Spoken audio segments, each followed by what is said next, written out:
I am so thrilled today to be here with Tammy Peterson, and I'm tempted to say that Tammy needs no introduction, but I want to say that the way that I would introduce you is as a mom and a wife and an artist and a person for whom relationship is very important, including your relationship with God.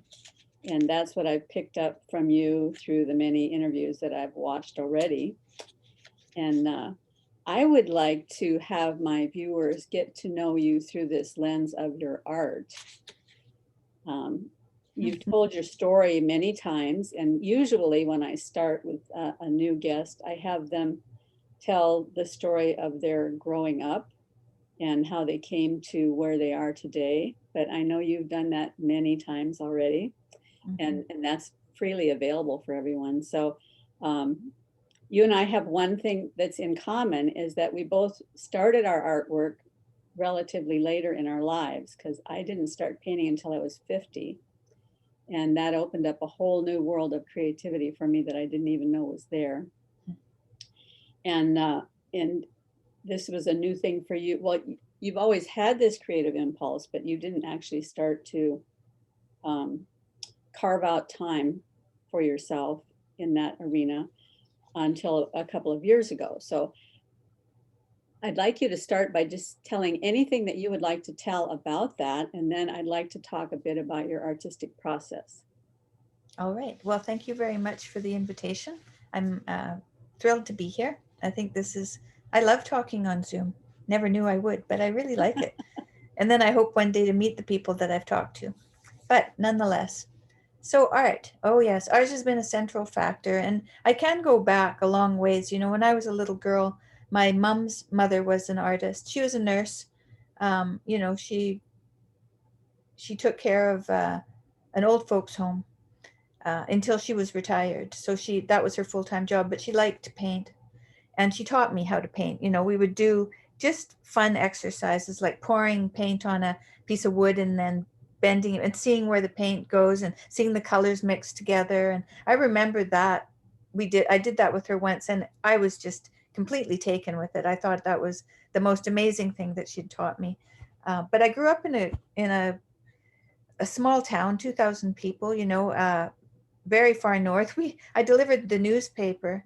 The newspaper I always delivered was the day after the news. That's when we got it, right?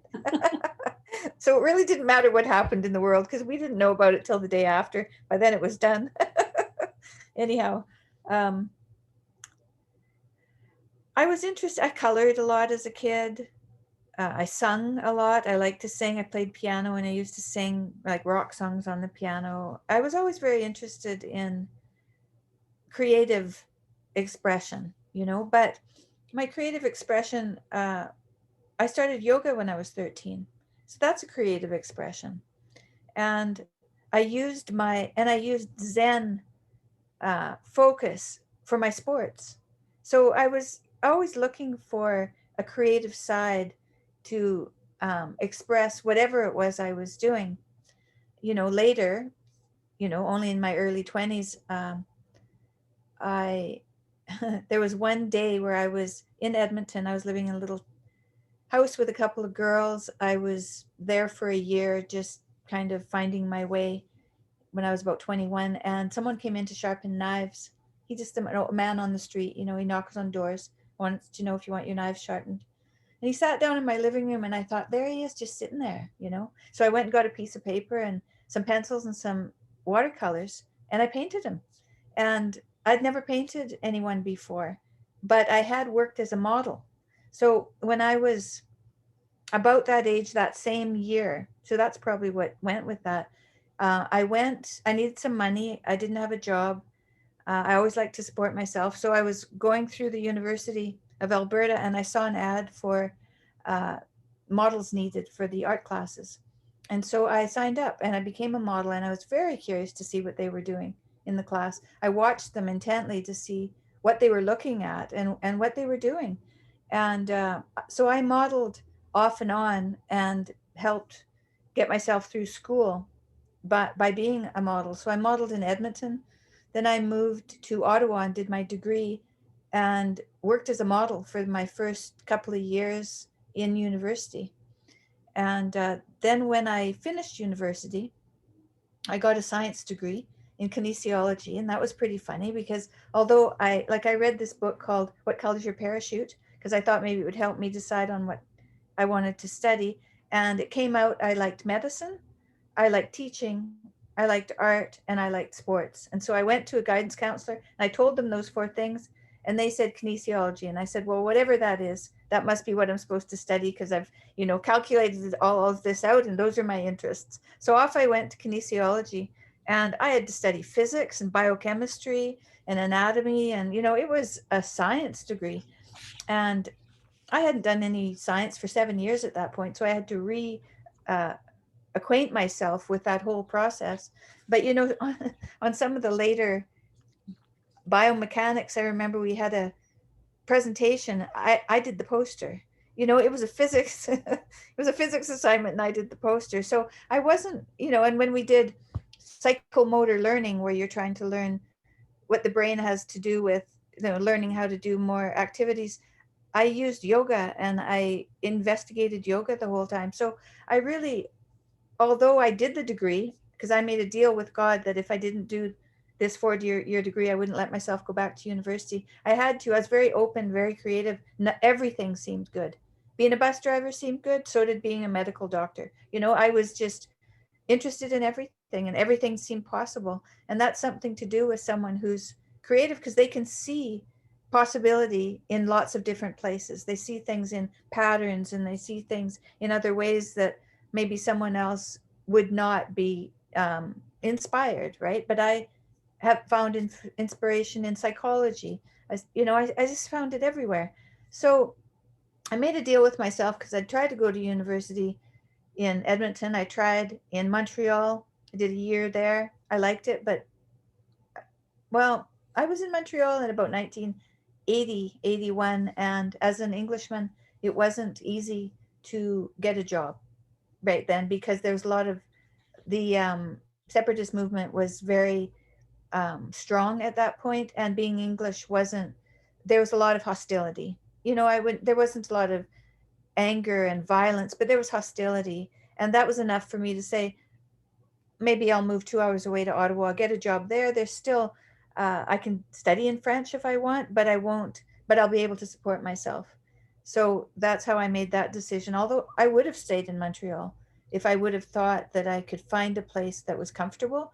But at that point, I couldn't. I eventually went back to Montreal after my 1987. I graduated from University of Ottawa, moved back to Montreal. Then I worked as a model at McGill, and I studied under this fellow that I thought was a really good teacher, and I showed him my portfolio, and he let me take all the courses after that. So I didn't go to art school, but I did study with him in the education department at McGill, and I really liked to draw life drawing, but you know, um, and I don't think it really had anything to do with me being a model. That was, I had a sports background, a yoga background, so modeling wasn't very difficult for me. I could sit for long periods of time. Someone asked me yesterday an interesting question. They said that when they've learned to meditate, it was a young fellow that was interviewing me, and he said he'd learned to meditate, and he said, "Have you ever done open eyes meditation?" He said, "I did open eyes one meditation," and he saw um, patterns move on his rug, and he said, "Is that normal?" And I said, "Well, I was sitting modeling one day, and I had to hold a pose for, I don't know, sometimes 30 minutes, sometimes an hour. And I knew that they would be looking for my gaze, so I wasn't changing my gaze either. And I was looking, my gaze was on the back of someone's easel, and there was spatters of paint. And I looked at that for I don't know how long, and then a couple dancing, ball dancing, came off of the uh, spattering paint image and danced across the room. And I knew this was just, it was my mind. My mind was looking for something. He was making order out of the chaos that I was watching. And amazing that we would do that, but it did happen to me, and it was. Well, that doesn't surprise me at all because I discovered, like I said, I started painting when I was 50, which is now 22 years ago. Mm-hmm. But when I first began exploring creativity, the process that I developed was to just allow myself to put as much chaos as possible on the canvas or on the Mm-hmm. piece of paper, and then stand back and look at the chaos and try to see what was there. And if I look long enough, I can see, oh, there's a vase of flowers in there, or oh, there's a lady sitting in there, and and then that would inform the way that I would proceed with the painting, and then I would end up with whatever I saw in the chaos, and um, that's just the way that I prefer to paint because I don't have the kind of creative mind that can start with a blank sheet of paper and represent something realistically, but I can find these patterns in the chaos. And that was one of the things that drew me to your husband's teaching when I first started listening to his biblical lectures, is this, he had the same picture that I have of finding the beauty that's out there in the chaos and making something out of it. So yeah, it doesn't surprise me at all.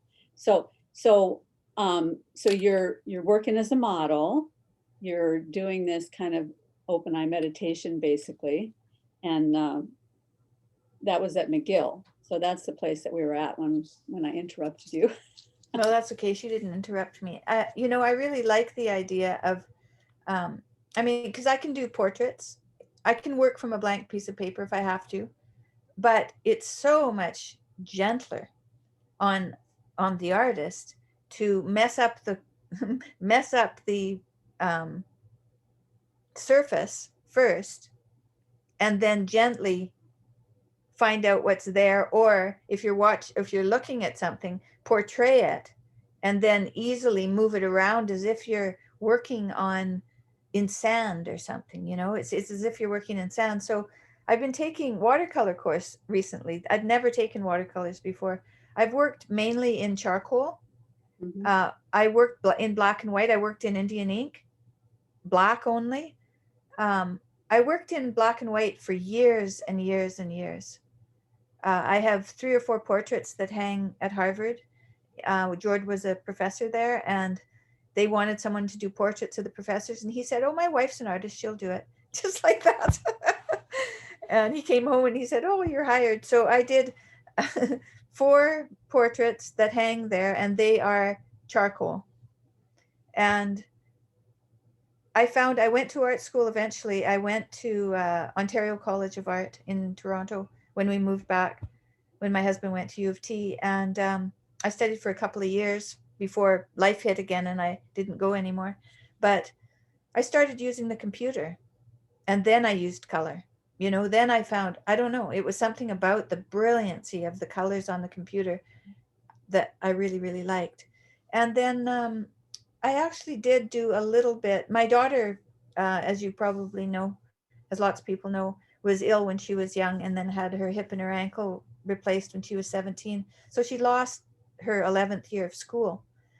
We tried to hire a teacher to come in. We hired one of the public school teachers to come in and do work with her, but um, that hardly worked at all. The school system seemed to take teachers who hadn't worked out well in the classroom and sent them to people who needed them at home, to these vulnerable people who were already barely holding it together, and families who were barely holding it together. Then they sent in a teacher who was not really someone to bring a lot of order to the situation.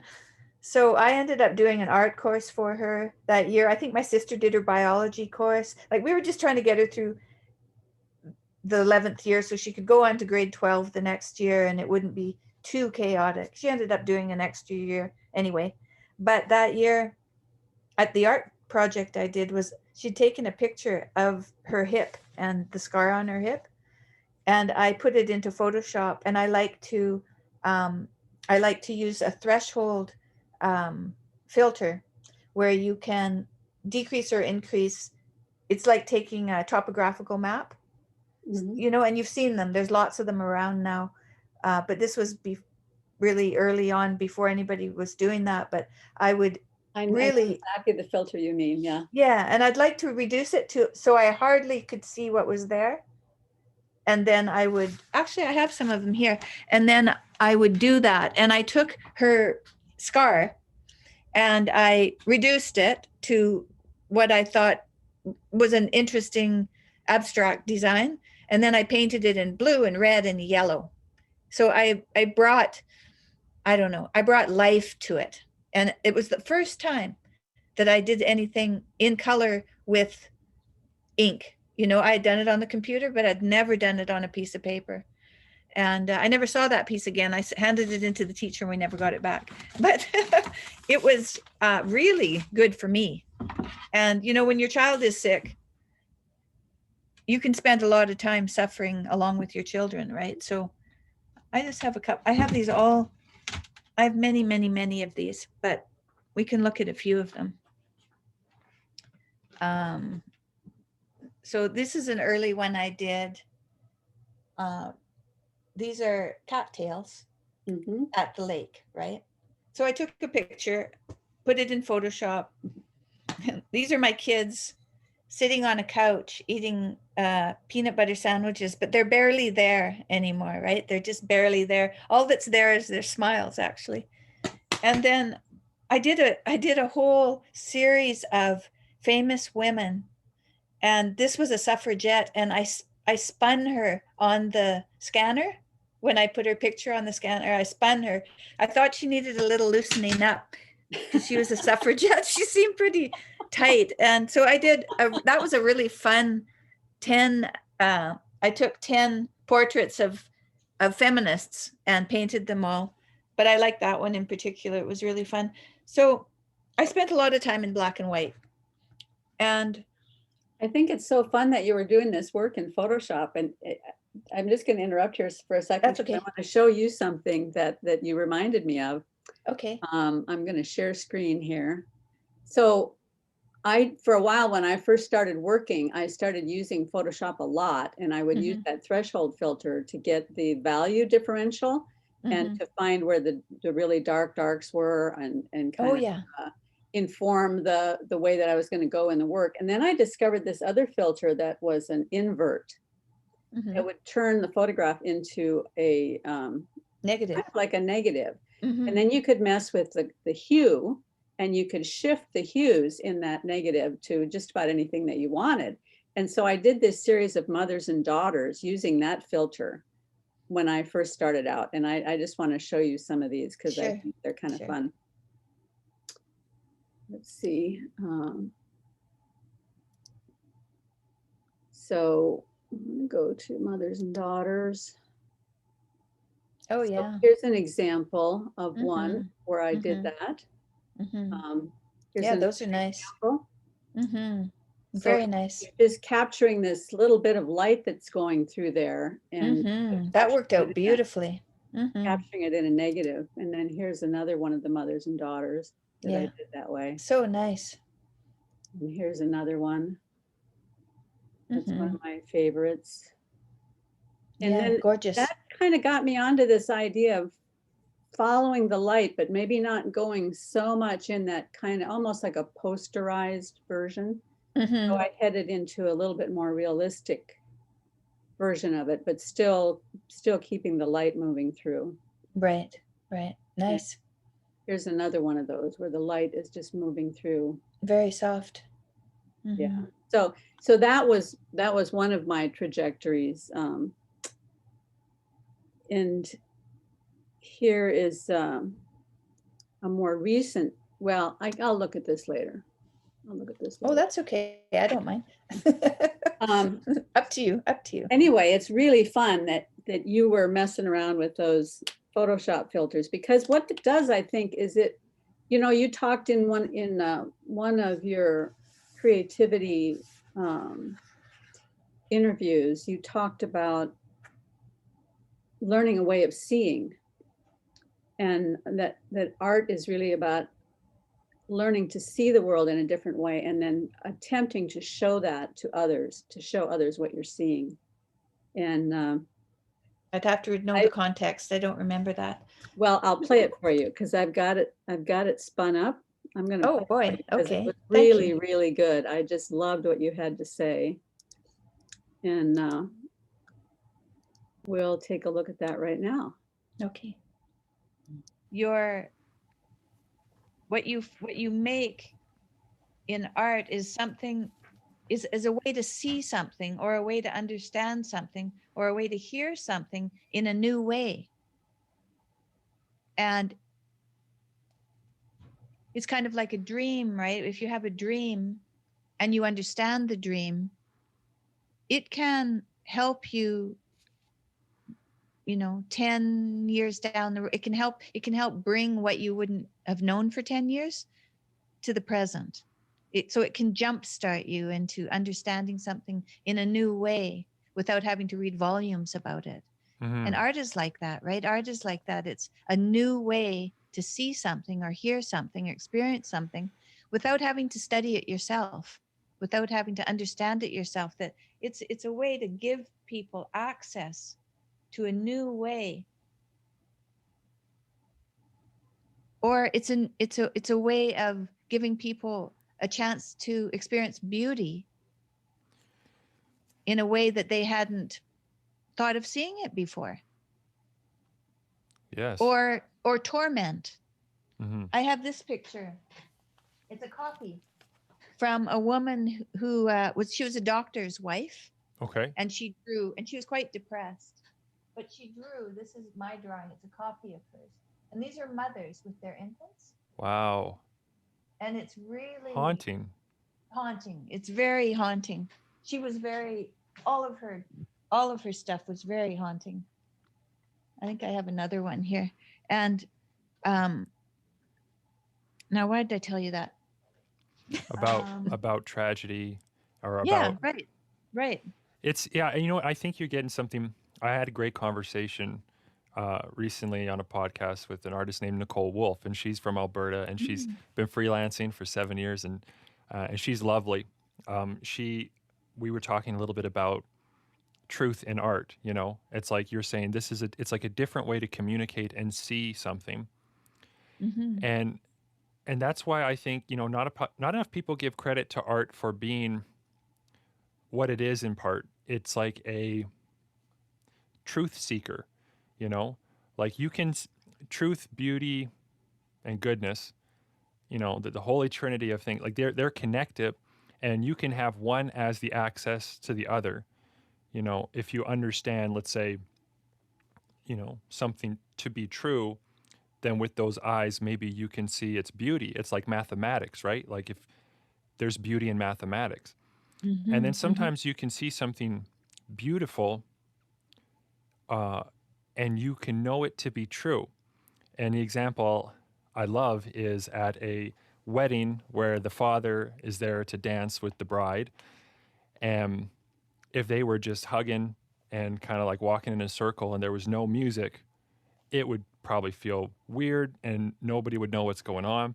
But because there's music, the words somehow access a reality. The music helps the viewers see what is actually happening and what is. So I'll just stop it there. But I remember that now. Yeah. yeah, I loved what you had to say about the creative imperative. You started out by saying it's not art unless it's communicated. Yeah, I think that's more true now than I used to. I never used to feel that way, but I definitely feel that way now. And when I did this first series of those black and whites, I had finished drawing them, and I was not doing anything, and I thought, I'm not doing anything. Wonder why I'm not doing anything. And then I found this place to frame them in this cool way with glass and metal. And so I took them all down to get framed, and I came home and I started to draw again. And I thought, oh, I wasn't done. I didn't know I wasn't done. And, and who made that rule? Did I make the rule? I didn't know the rule. So did I make that? So that's pretty weird that would free me to continue. And so, to that point, someone who interviewed me a couple of days ago, thinking that maybe he was in a process of going to university, but he thought maybe what he was studying wasn't quite right, and he was 3/4 of the way done. He was going to go do something else. And I said, well, in my experience, you finish what you start, because you do the best you can, because if you finish what you start, then the next place you go is just a little bit up. But if you keep not finishing, then you don't go up the next time. You stay the same or you go lower. It depends on just how much you don't finish. So I told him, go back and finish your degree. It's only another year, and maybe you don't want to pursue what you've just started. Maybe that'll be the end to that. But I said it'll be helpful to you no matter what you do. As we know, as older people now, everything we've done has informed who we are today. So you can't really make any mistakes if you study something, because it's going to inform what you do. And, like my kinesiology, the anatomy it really informed my ability to draw people, Mhm. or, and to see. And then for massage therapy, of course, and the touching of people, that's informed my art as well. The rigidity, the vulnerability, all of that stuff. Then you can see into your subjects more when you look at someone's face. If there's, you can see their passion on their faces, and hopefully those experiences will help you to be able to portray them as well. But I think I was saying to you that I had just started doing watercolors, and uh, I'm taking they're all online Zoom courses, of course, but that means I can take a course in Vancouver, and I'm in Toronto, so it's wonderful. So they are teaching me to take a very brush full of paint, and then just slop it on the surface. Just Mhm. slop it on the surface. Make the surface wet. Then push the paint around, let it run and everything, let it dry, and then look at it. It's a landscape. Where are the trees? Where's the water? Where's the buildings? And you can make and everybody in the class was, not everybody, but some people were very frustrated with it, because you are really making an image, like you are making an image out of your chaotic background. We were making images out of our chaotic background, and it takes time and patience, right? And so if people are used to being able to get things done, to put it on paper, to get to the next project, that's not going to work with this. And I mean, after you've done it for a very long time and you're used to it, you start to see the images faster. You start to see what's appropriate for this or that in a clearer way, because you've got so much context now. But at the beginning, when you're doing it, you're fresh, and you have to learn to see really for the first time again. And wow, what a great project to be able to learn to see again. I'm 60 years old, and I started to learn to see again. Wow, what a gift is, and so art has. And the other thing I wanted to say about what I'd said in that podcast was that artists, they move into parts of the city that have lost their economic validity, their value. So then artists are the first people to move in, because they can barely afford to live. So they live in the places that they can find. But because they're artistic, they start to fix it up in creative ways, and they don't care what anybody thinks, because these places are usually worthless. They don't have any value except for to them who's there. But then they begin to fix it up, and they fix the insides, they fix the outsides, they fix the community. The community starts to thrive, because then musicians are there. Musicians come to those places, and so it starts, and then the people with the money move in, and it's revitalized. And so the artists begin things. It's before it's verbal, right? It's not verbal communication, and that's dream communication. So it's really low level, like basic.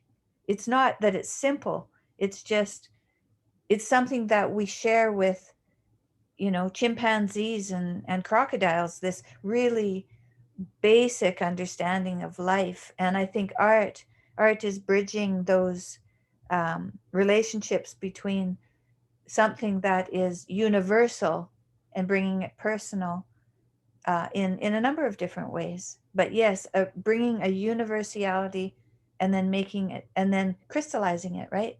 On your canvases, those are crystallized images. That's the end product of all that chaos. That's what's come about. And in our lives, I think we start out all potential. We start out, I think, in the womb, I think, one with our creator. We're still one with our creator when we're in the room, and then we're born with a scream because now uh, we have this path back to the creator, and we're looking for it through our lives, and whatever we do, whatever relationships we have, whatever understanding we have that can bring us a little clearer to being one again, being whole again with our creator, which we find when we die again. And so all of these creative endeavors are so beautiful because they're all attempts at that unknowing universality that we came from in the beginning. I But love, because I love the we way are personal, right? We are personal. We're one. I love the way you put that. And it makes me think about a couple of different things. And one is this idea that is quite prominent in your husband's first book, The Maps of Meaning. Chapter Mhm. 4 is all about anomaly. Mhm. And the whole broad outline of the book is you want to go from point A to point B, and on the way, you fall against some sort of an anomaly, an obstruction, an obstacle. You fall into chaos, whatever it might be.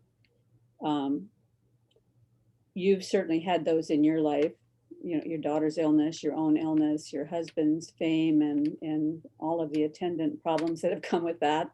And I've had those things in my life, and everybody who's watching has had some sort of an anomaly that has come into their lives. And for whatever reason, it made me start thinking all the way back to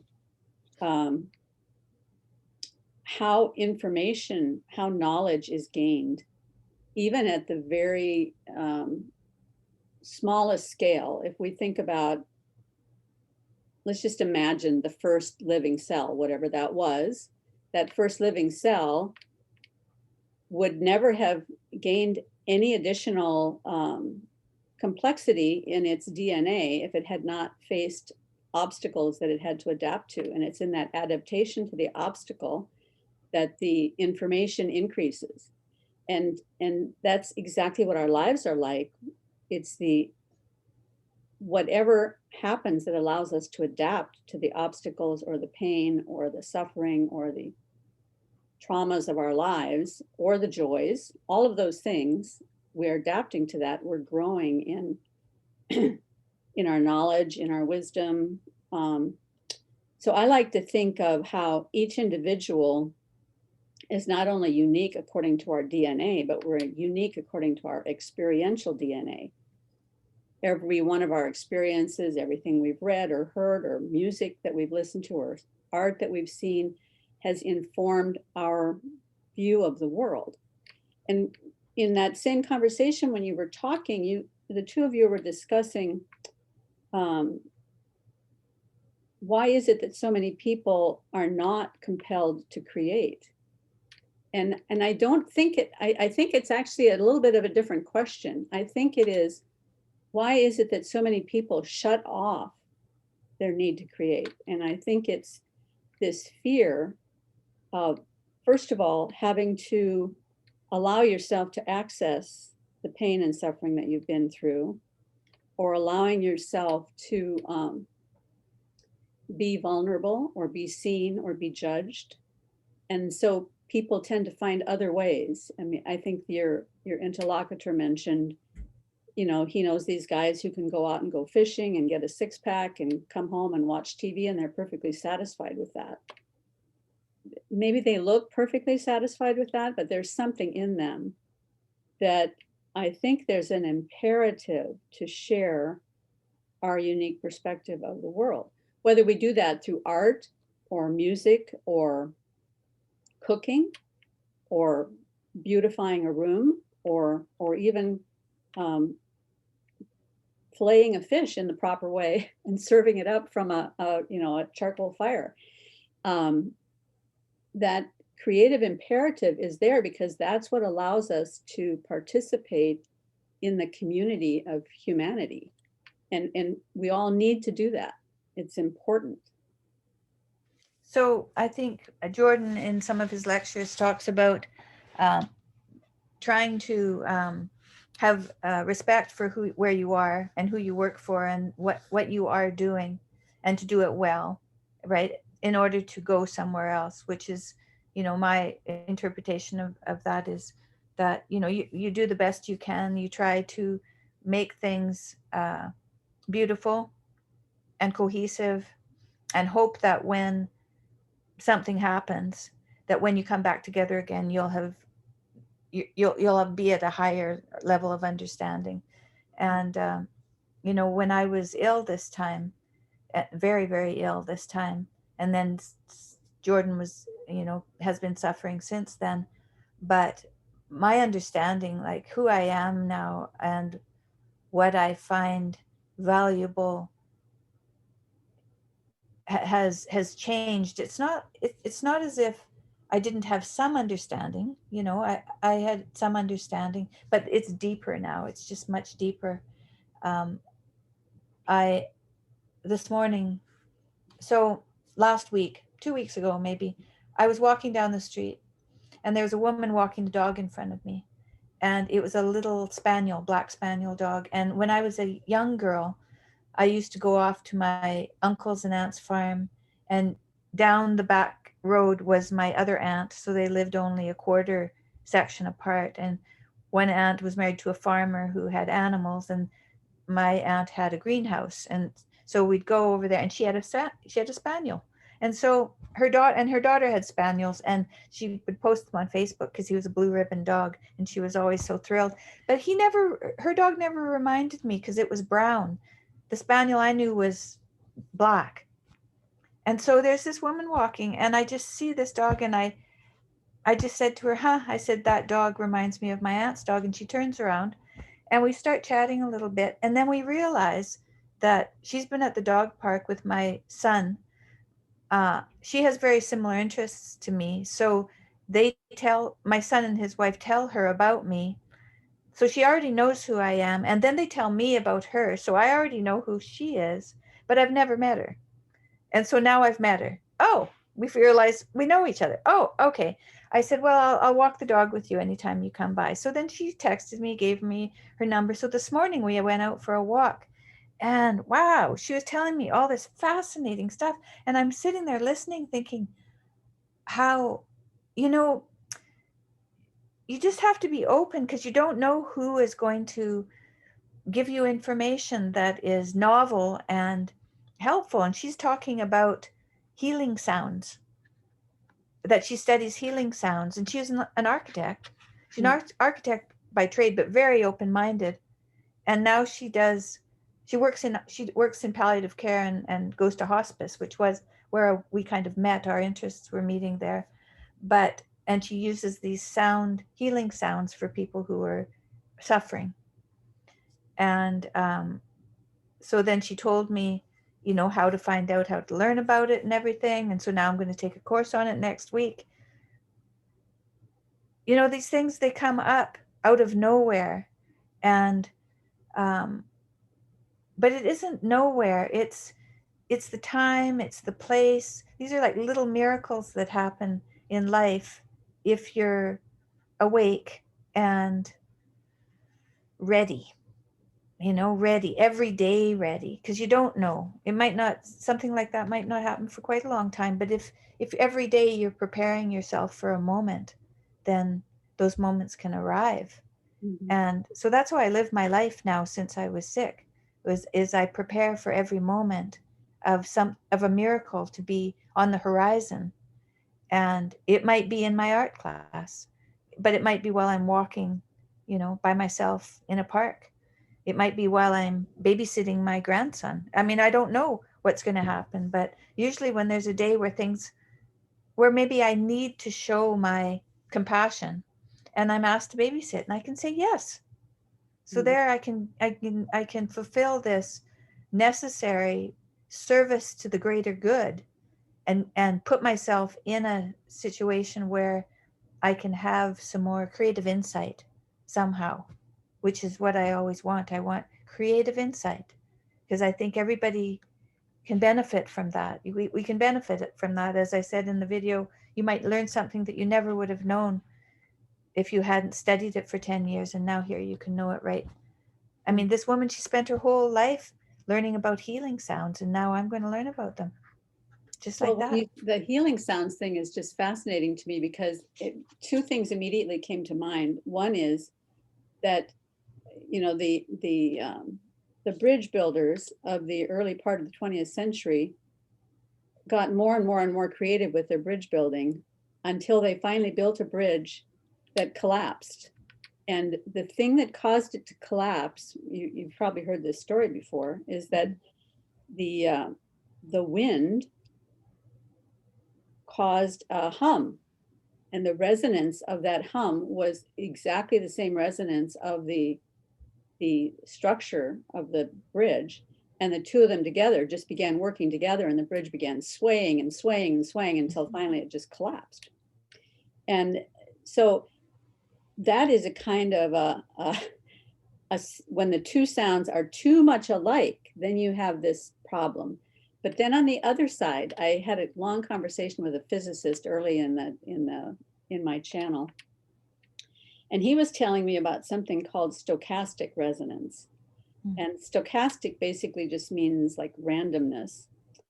But apparently sound engineers, when they're given a sound file that is corrupted in some way, or there's just not enough there to understand what's being said, that they can add a certain element of white noise underneath it. And the white noise will connect to the sound file in such a way that it sort of amps up the signal in some places. And it's those places where it connects to the signal and amps them up that now it can be understood. Oh, wow. That's fascinating.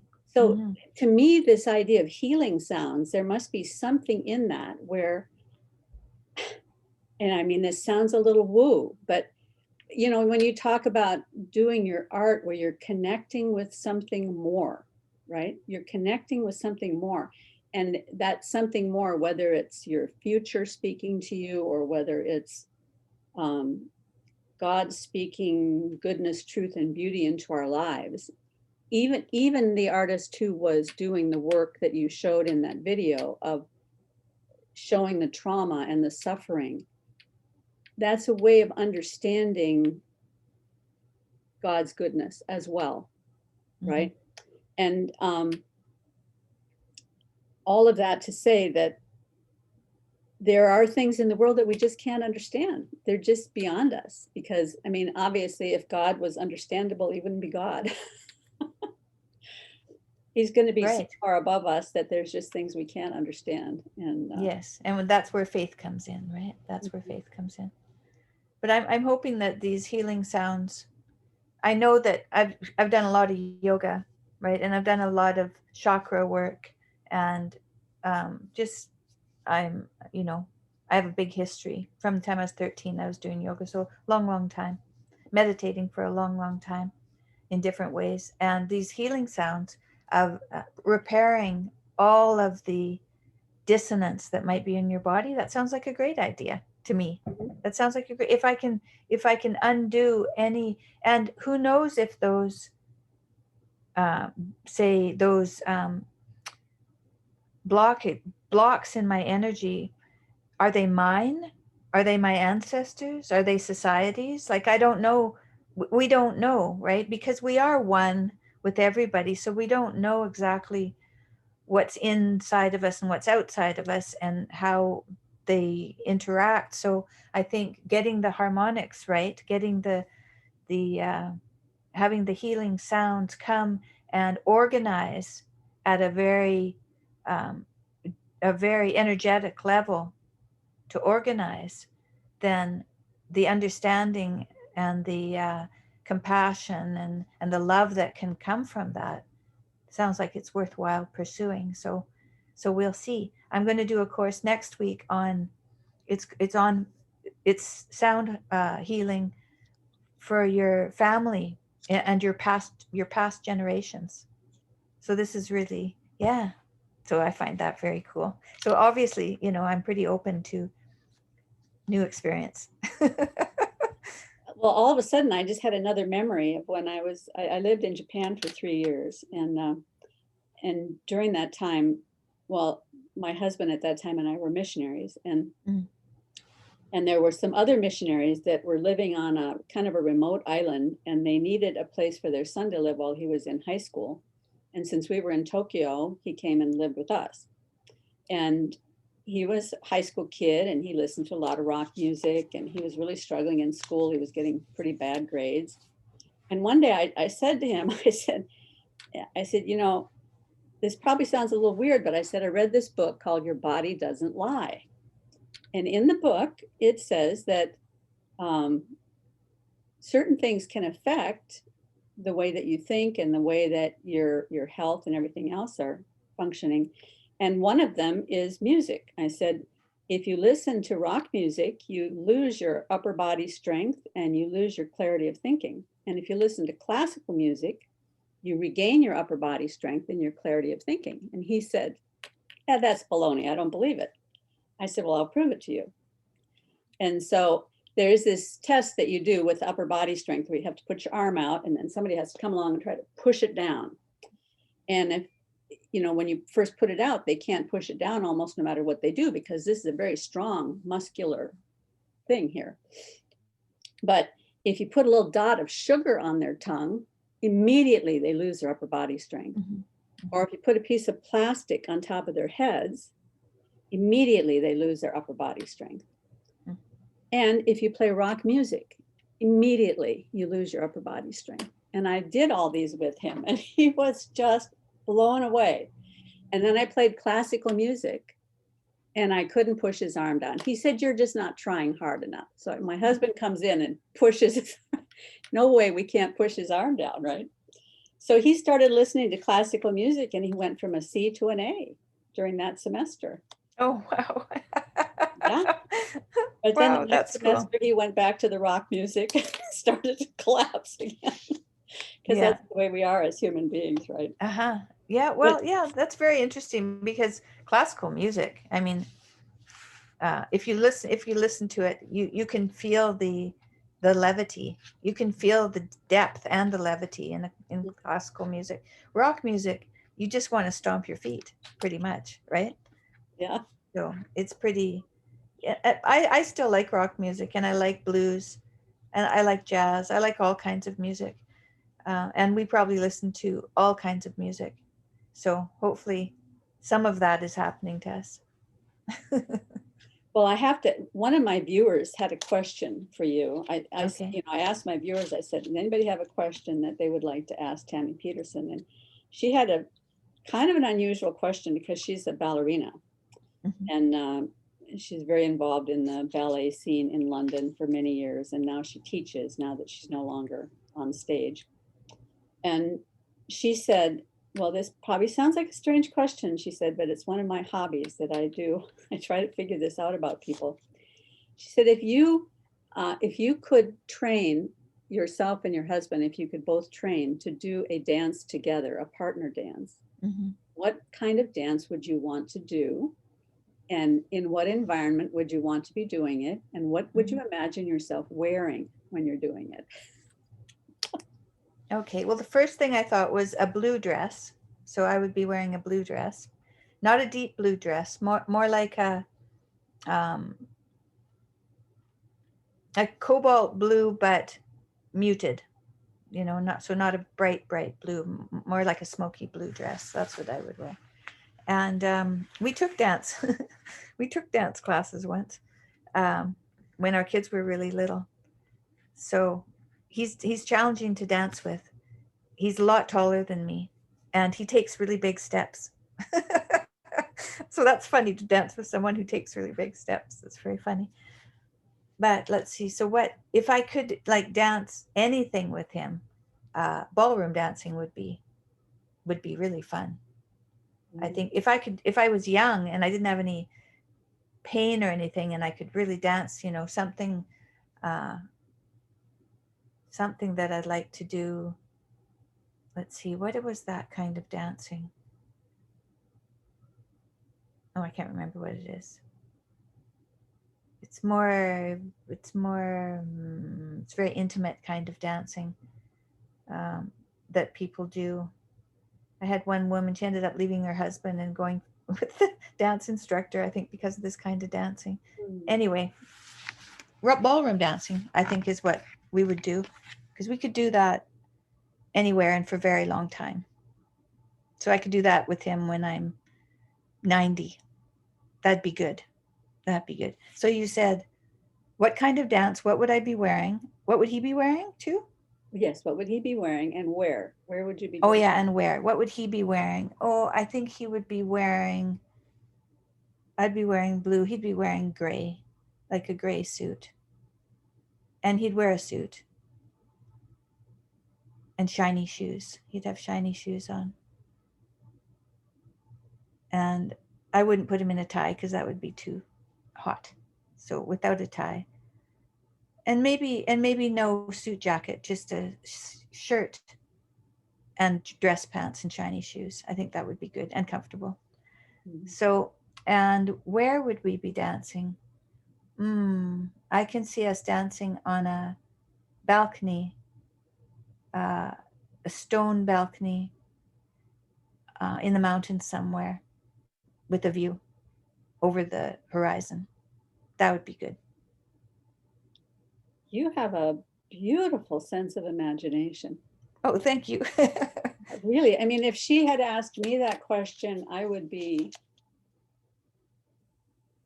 yeah, I just don't have that kind of creative imagination. Yeah, why, thank you. Amazing. I mean, that you can picture that. When the minute you said blue dress, right into my mind came that old song, Blue Skirt Waltz. You ever heard it? No, I don't know it.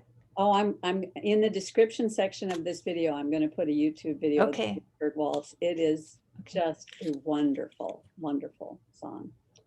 And it's interesting to me how creative imaginations can vary so much, because when I first started painting, I did not see myself as a creative person at all. I just felt like, well, I can do copy art. I can take a photograph and I can try to copy it. And I tried to learn to see outside the lines a little bit and to imagine what colors were in the shadows. And, and I started with watercolor, which, by the way, is a great place to start because it really enhances your vision, because there's all sorts of happy accidents that happen when you start mingling colors on the page. Yes. And then when I switched over to acrylic, there's no more happy accidents. Every single thing has to be intentional. And it was a real struggle for me to make that shift, which is one of the reasons I started doing the chaos thing, because it sort of forced me to find the happy accidents intentionally, if that makes any sense. But yeah, it wasn't until I took this class on creativity. I ended up taking it 8 times because I learned so much every time I took it, that broke something loose in me that made all these creative ideas tumble out of me. And it was because he told us at the beginning, he said, over the next 10 weeks, you are going to go home every week after the lecture and you're going to paint 2 large paintings. So by the end, you're going to have 20 large paintings, and they all have to be of the same subject. And the subject has to be in the same place in the rectangle in every painting. And the reason we're doing this is that after you've done it 3 or 4 or 5 times, you're going to start saying, what can I do next? What next? And you're going to throw up your hands and you're going to want to give up, but you have to press forward because you have to do 20 paintings. And that's exactly what happened. I got to painting 5 or 6, and the what next just broke something loose in me. And by the time I had those 20 paintings, I could have done another 100 of that same subject, but every one of them would have been different. but it's a different kind of creative thinking than what you just did, because you were able to place yourself in an environment and see what would make a beautiful experience for you. And I just think that's remarkable. Oh, well, thank you. Seems normal to me to think like that. Although the experience doesn't seem normal, but the thought does. Mm. So when you approach a work of art, do you have an end point in mind, or are you just going moment by moment as you work? Depends what I'm doing, but most recently, I would say I'm just going moment by moment in my work. I think I used to calculate it out quite, 100%. I used to calculate it out 100%. And the things that I drew, like those black and white things, you can't make a mistake at all because you're using ink. And yeah, so I think I used to, when I started out, I was really pretty rigid. But now what I'm doing is, I mean, even if I'm doing life drawing, it's very loose. My life drawing has always been very loose, actually. And I really like doing something very quickly and seeing what's there, seeing what happens when I do it quickly. And then recently I did this one where I quickly drew a drawing, then took a different chalk color, took a different pose and drew it kind of over top of it, and then took a third one with a different color and then drew it over top of it. And the effect of that was really lovely. It looked like movement, but it wasn't, because it was actually different people, 3 different people. But somehow, if you're using chalk pastel, they blend very nicely too. So you can go over other things that you've done, and then you end up with something that's still beautiful because the colors blend so well. And there's lots of movement in something like that. I've taken some courses from like many different people recently, and that's been a really good thing to do, to find a teacher. And I have this one teacher at the AGO who's a great teacher. He was teaching life drawing, and then I was taking a portrait painting course, and the teacher, her mother passed away. She was 97. She passed away from COVID, poor thing. But he came in and took over the class. He hadn't been doing watercolors. He's always been working in acrylic. And he sat himself down in our watercolor class, and over 3 classes, remembered how to do it. Because at first he was trying to use a cloth to wipe it off and stuff. Like he was totally in acrylic mode, but he learned as he went. And that was really good, to have a teacher who's vulnerable enough, right, to learn as he goes and not feel self-conscious about it, or be frustrated that they don't look the best in the class, that their composition might not be as good as the people who are learning. And it didn't seem to faze him a bit. So I'll take more classes from him, because he was humbled by the process. He had no ego in it. He didn't seem to have any ego in it. It was great. And the more we take our ego out of it, I think the better, because then we might have some inspiration there. Yeah. That's one of the things I've always appreciated about the artistic community, at least in my neighborhood, is that there doesn't seem to be any ego. The other artists that I know, who, the way one of my teachers put it, is they're just a little further along the string than you are. They've just been doing it longer, but they're all willing to turn around and say, oh, this is the way I do that, and this is the way I do this, and here's how you can do this if you want to try that. And they're all willing to turn around and give you a hand and help you along on the string, so that we're all moving along the string, helping each other as we move along the string. And that was really refreshing to me, because I had not run into that particular attitude in any other part of my life. And so sounds special to who you're with, and the whole, that just sounds special. Well, I was part of a watercolor society, which has about 400 members in this area of Silicon Valley. And everybody's learning together, you know, and so maybe some famous artist would come in and do a workshop for us over the course of a week, but even they were just very generous with their knowledge um, and even interested in learning what they might learn from us, because everybody has something to give, right? And so, Yeah, yeah. yeah, very special environment. I remember I was going to go to art school um, after my degree. I had applied to Concordia in Montreal and got accepted, but I was pregnant, so I didn't go. I didn't know what kind of paints I was going to use, and I just decided I was just going to keep this baby safe and I wasn't going to go to art school. But I did learn art from this artist in Montreal. His name is James Simon, and he has done a lot of notable portraits in mostly in Quebec politics, but he does photorealism. But he's also very creative. So he has some. We have quite a few of his paintings, and they're beautiful. But he taught me to paint. He set up a landscape, but he taught me to go and look at the landscape, to go right up to it. He said, "You can cheat, you don't just because you're sitting here and your still life is over there doesn't mean that you can't move, go around, see what's there, and get more informed."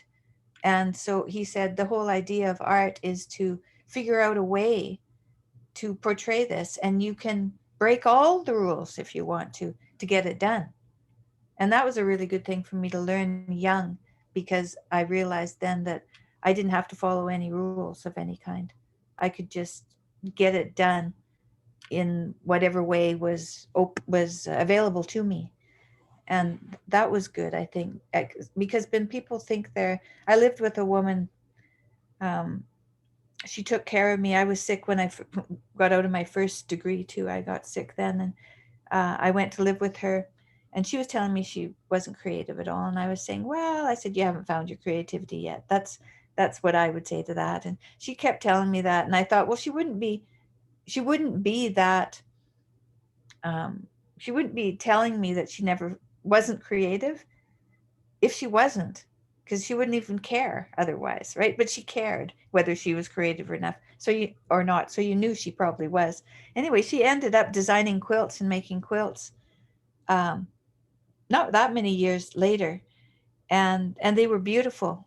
And so everybody has to find their way forward, right? And everyone has a way forward. And I loved being in art classes because people of all kinds of past experience would come in, and at the end of the day, we'd all put our pictures on the floor, or they would post them up. I guess they would post them up on the wall, and everybody had a style. Didn't matter where you were along the string of knowing. Everybody along there, they had their style, right? And you could recognize it and appreciate it for what it was. Mhm. And I loved that about art. I loved it. It was so much an equalizer. I Mhm. liked that a lot. Yeah, that's one of the things that I think you mentioned in your interview too, that when you first started traveling around Europe with your husband, that you weren't exploring your artistic side, and eventually you started going to museums. And and that was certainly true about my creative awakening too. The first time I went to Europe, I didn't even bother to go to museums because my picture of art was little watercolors of villages or a pot of flowers or something. The second time I went to Europe, I went to every museum I could get my hands on. And the fascinating thing is you take someone like Egon Schiele, I mean, or what is that woman's name? Katrin, I can't remember her last name, Katrin Kuhl, maybe. Very tortured lines that they use in their drawing. And and if you looked at it from the lens of, well, that's not representational. Well, no, it's not, but it's representing something that's so much deeper because there's so much pain and agony that's Mm-hmm. just coming right off the page. And every person's drawing has a style. And when I first started my creativity class, I used to use a projector. I would take a photograph and I'd project it up, and then I would paint it. And my teacher said, second time around, he said, no, no, no, you're not allowed to do that, because if you do that, you will never find your style. You'll never find yourself in your work. And he wouldn't let me do that anymore. Now, I mean, I've seen a lot of beautiful artwork that's been done with projectors, so I'm not putting down using a projector, but he was right about me, that I would never have been courageous enough to try to draw on my own, because I didn't have a drawing background. I didn't have what I thought was the capability of drawing something realistic. So, and my drawing is still not what I would call realistic or perfect in any sense at all, but it is me. And I have to live with that. Right? It's me. And that's okay. It's good. It's good that it's you. It's good that it's me. It's hard for me to believe that, but I think it's true. Well, I mean, I've seen some of your figurative work in some of your other interviews. You've shown some of your pieces. Do you have any of them handy right now, or? I have one here. This one's kind of, this is, I haven't done this for a long time. But this is, let's see if I can get this. So it's a person that I did with, on a black background with chalk pastel. Mm-hmm. It was a model. Mm-hmm. So I just did that in a class. But I like mounting them on wood. You know how people mount posters on post. They'll take a poster and then get it put on wood, and it has a little indent in the back so you can hang it on the wall. Mm-hmm. That's what I do with some of my drawings. Especially, I used to draw a lot on newsprint, and newsprint just completely goes back to the earth in 20 years or something. So if I was going to keep some of those things, I had to mount them. So this is a picture of my husband and my friend James, who taught me art, that I did. See if I can show you this. It's kind of big. I did it in 1992. So when I was pregnant with my daughter. So this one, that's my husband there. Uh-huh. And his friend is beside him. Let's see if I can get all of that in there. Yeah. That's fascinating. Thank you. So that's a very really captured him. Very quick drawing. And they were sitting there, so I just drew it while I watched them. So that's one I really like. So now that's very bold. When you draw, do you draw from the wrist or do you draw from the shoulder? I draw from the shoulder. Yeah. I could tell because there's a boldness there that when you draw from the wrist, it's just more tentative, but you just went after it. Yeah, I just went after it. Well, that was the year that I was pregnant and I couldn't go to art school, but I wanted to continue to do my art. Mm-hmm. The time that I didn't do art really was largely when my daughter was ill, and she wasn't just ill. I think we had treatment for her, so she had about 5 years from the time she was 8 until she was more than 5 years, probably from the time she was 8 or 9 until she was 16, that were pretty healthy until her hip didn't have any cartilage. I think when she was 17, 16, 17, it started to hurt. And those years were pretty good, but I had a really hard time with her being ill. It was, I never expected it. I thought I was going to get married and have a husband who would never cause me any grief, and I'd have kids who would never cause me any grief, and I wouldn't cause them any grief, and onward we'd go. I don't know where I got that idea from. And I mean, even Disney has trouble in it, but not my story. My story was not going to have any trouble in it. And so I think that I really had to do a lot of soul searching, a lot of looking for a better way, because I was given a lot of challenges. I mean, even just having a famous husband, that's been quite a challenge for our relationship, you know.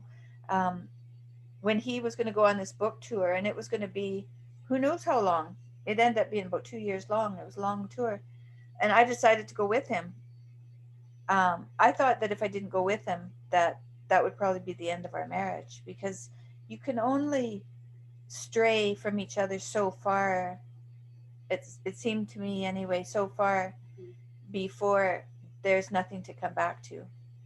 And you know, both of our healths, you know, we had trouble with our health. um, I had never had any real trouble with my health, not really anything, and then this almost took my life. So you know, I don't know, I don't claim to understand what happened, but I think taking on the responsibility that he took, um, I don't know, just all things happened at the same time. I mean, that's a perfect storm. It was a perfect storm. That's what it was. And it got both of us. So I'm hoping that we recover, but I'm thinking that might be good for my husband to do some art. He's publishing a book, a whimsical book right now, based on some poems he wrote quite a few years ago.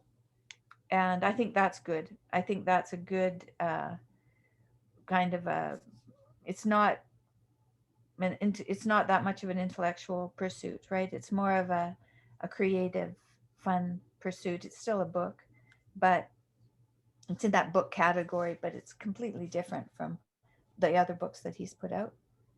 So yeah, I think he's going to put that out for Christmas. So That is that's a nice. terrific idea. Yeah, He's always at his most enjoyable when there's that little smile that plays around the that's corner. right. That's right. That's Yeah, right. That's for sure. That's what yeah. we're looking for. The crucible that the two of you were put through by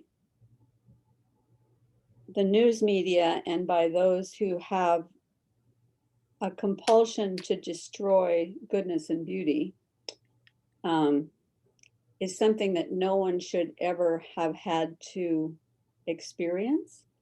And for whatever reason, it seems like I might be over dramatizing it, but I've been watching this phenomenon since it began pretty much. It just seems like all of the forces of that type were arrayed against you, and that you haven't been crushed is just to me evidence of your faith, of your willingness to be available to speak truth and at the same time to avail yourself of God's goodness in the midst of that storm. Well, it's been quite a challenge. Um, but we haven't, you know, we're not done yet. And who knows what all of this, you know, when you have a lot of hardship like this, you come out of it a different person. And you really do. I've come out of it a different person, and a better, a stronger person, you know, more solid person who has more faith and more, uh, I don't know, just more faith, more trust. Yeah. So I feel like God has my back now. I really do. And um, I start that way every day. And I'm hoping that my work that I've done, my spiritual work that I've done will be helpful to my husband and will be helpful to both of us as we go forward. You know, he has a great intellectual understanding of religion, and I have the spirit. But I hope together those things can work together and bring us back to life again and help him to be able to move forward without too much trouble. I sure hope so. But we'll see. There's still some healing that has to happen. There are a lot of people who are praying for you for that outcome, for sure. Well, man, I tell you, all those prayers, I breathed in all those prayers. I really did the night before my surgery. And they were helpful. They've been helpful along the way. And everyone who stops him to talk to him when we go for a walk, usually every day, it's really lovely. And it's funny because he said last night, he said, those things, some things are written about me that are very hurtful, but I never see that. There isn't, that's not how people in day-to-day life, the people that he meets, it's never like that. It's never like that. You can feel the divinity when people stop him, that they're coming from a place of goodness. Mhm. And it's always like that. So it's very interesting what's happening in the media and what's happening in our lives. And it's not the same thing. Well, I think that's one of the really tremendous things that has happened out of his entry onto the scene is that it has opened people's eyes to the huge divide between what the media says and what is reality. Yeah. Mm-hmm. I've had conversations with many of the young men, particularly, whose lives have been transformed by listening to him. Mm-hmm. And their main takeaway from what he has been teaching is that it's not enough to think something or to believe something, no matter how academically sound it might be, but you have to live what you believe, or that what you are living and the way you are acting is actually telling you what it is that you believe. And that has led them to faith. And so there are all these young men who have come to faith because of this desire to have their lives count for something, to have something they can give their lives to. And they want to give their lives to God because that's where that leads them. Yes, that's good. That's good. Mm-hmm. So it's all good. And yes, God has your back. And God has my back.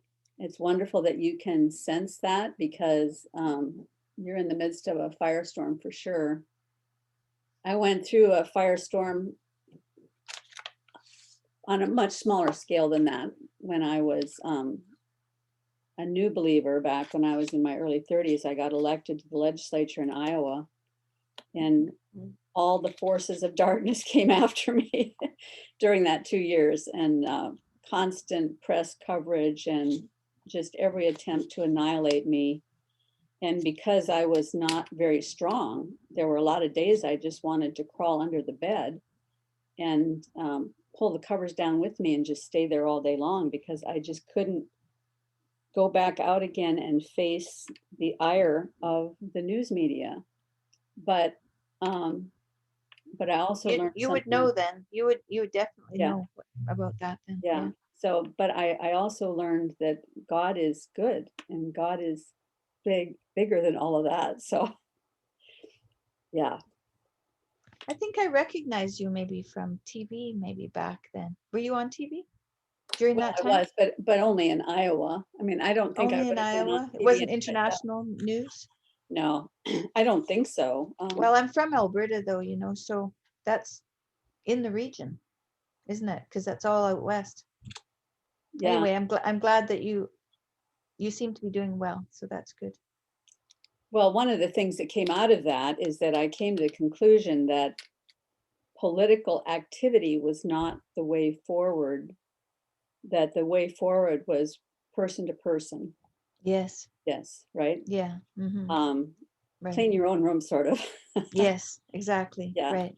That's what drew me to your husband's teaching, was that I'm listening to him on these biblical lectures and I'm thinking, oh yeah, God taught me that in 1981 when this happened. And oh yeah, 1984, I have that written in the margin of my Bible. And oh yeah, so all of these things that he was saying were things that, experiences that God had brought me through. And and as he said before, I just didn't always have the words to articulate what that was. But when he puts it all together in teaching it, it's like, yes, exactly. That's exactly it. And